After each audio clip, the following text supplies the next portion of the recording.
These are my Snickers yogurt cups and they are one of my favourite homemade high protein sweet snacks. They have under 200 calories, but they have almost 20 grams of protein. So they are perfect when you're craving something sweet.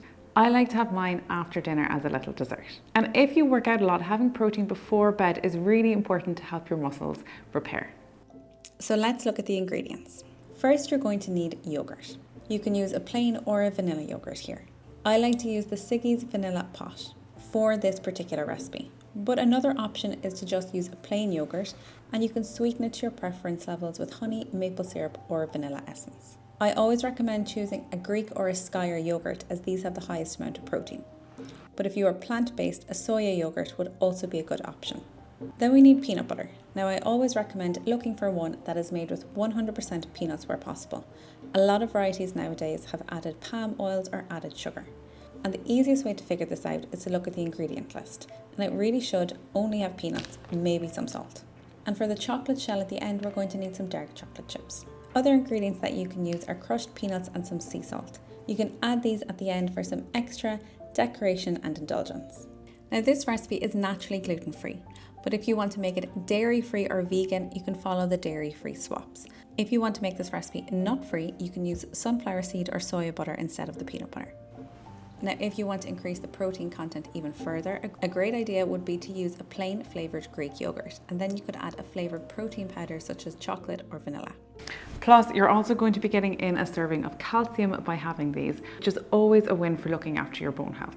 Something that is really important for women and not talked about enough. So to start off, we're going to stir in some peanut butter into the yogurts. If your peanut butter is very solid, you can microwave it for 10 to 20 seconds before stirring it into the cups, and smooth out the top as best as you can. We're then going to melt some chocolate chips. I like to add about half a teaspoon of coconut oil when I'm melting chocolate chips.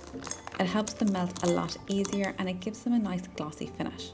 The secret to melting chocolate chips in the microwave is doing it at very slow and small increments, around 10 to 20 seconds at a time. You then want to stir it really well in between heating.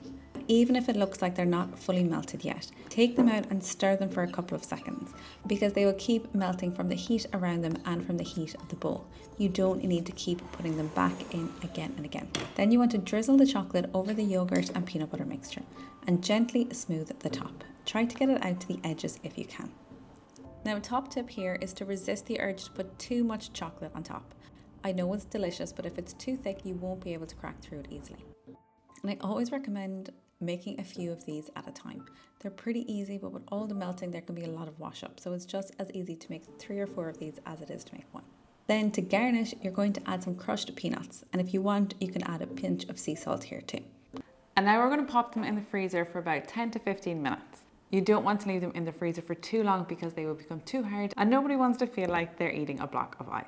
These are delicious and they remind me of Snickers ice creams. We have the creaminess of the yogurt, the crunch from the nuts, the carameliness from the peanut butter, and of course the chocolate shell. Now, once you've taken them out of the freezer, if you're not going to eat them straight away, what you can do is you can then put them into the fridge. As long as the layer of chocolate goes to the edge of the cup, they're not going to dry out. And if you like them extra cold, you can just pop them back into the freezer again for 15 minutes before diving in. You can't get much better than that. I hope you enjoy these as much as I do. Now, if you want more recipes like this, make sure to hit subscribe. Thanks for watching.